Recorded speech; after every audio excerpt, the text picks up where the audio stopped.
So my suggestion for you, having heard all this, is to start living your life as if you were God.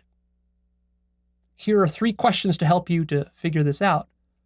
Number 1, if I were fearless and unlimited, what would I create? Number 2, if I were totally selfless, how would I live?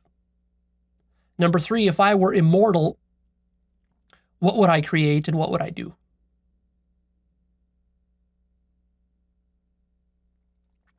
And you see immediately that this is hard to do. It's hard for your ego to do this because you're so goddamn selfish.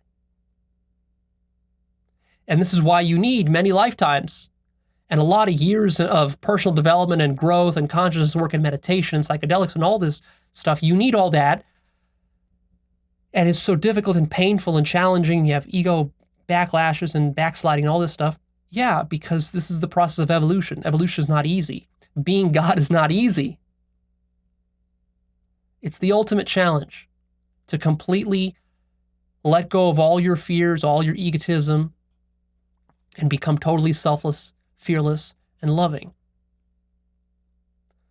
Not easy, but it sure is worth it. And that's the whole game of life. There's nothing else going on here. That's it. So I recommend that you align yourself with the purpose of the universe.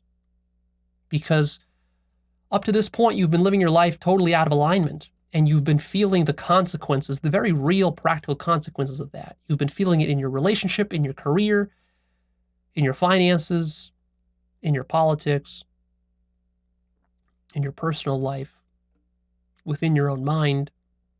You've been driving your own self crazy with your mind. So how do you make this alignment? Here are some ideas. First of all, by taking 100% responsibility for your life. That's what God ultimately has to do. God has to be totally responsible because he's all alone. She's all alone. God can't play victim, so stop playing victim. God can't whine, judge, bitch, moan, blame, or scapegoat anybody else because God is all there is. So stop doing that if you want to be more godlike.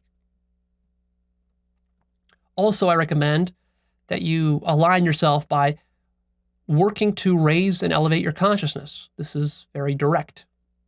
Through meditation, psychedelics, self-inquiry, shamanic breathing, other sorts of techniques that I've shared in the past.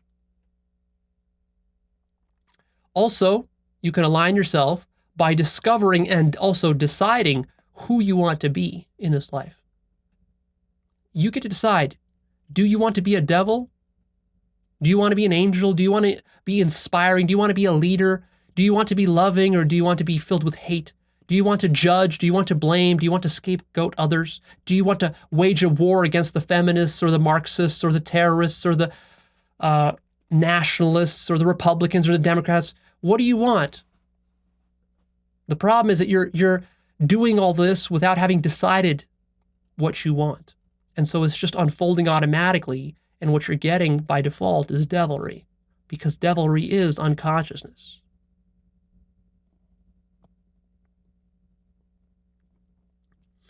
Another way to align yourself is by following your highest vision for yourself. And it's very easy to find what your highest vision for yourself is. It's who you would be if you were ultimately loving, ultimately selfless, and ultimately conscious. What would that look like? That is you moving towards God, if you follow through on that fearlessly. And I underscore fearlessly, because you will have a lot of fear, and it will not be easy. Your ego will resist it all the way. So what I'm describing here is not easy stuff, which is why it's so rarely done. In fact, it's so rarely done that what I'm saying here sounds insane and utterly impossible, a total pipe dream for most people, because you have no references of others in your community who have done it. And in fact, those few people who have done it are deified as gods within our culture. Jesus, Buddha, Mohammed, handfuls of others. What did they do? Why are they so famous? Why are they revered and worshipped by billions of people for thousands of years? Because they did this, and because it's so hard. But also because it's so hard, it's so inspiring. And the reason it's so inspiring is because you know that this is what your purpose in life is. That's why it inspires you. Nothing will inspire you more than being totally loving, selfless, and conscious. Because that's all there is that's to do here. That's all we're doing here. That's the pinnacle of existence. Nothing can inspire you more than that. So why not live your life inspired? Why not live your life inspiring others? Why not live your life demonstrating the goodness and love of what you ultimately are? You see? And the reason is all of your weaknesses and all of your fear.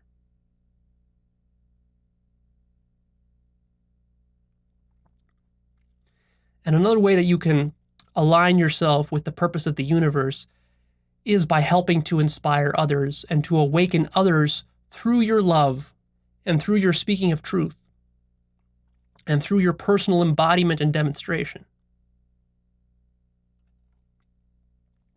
This is you playing the highest role that you can play in the world.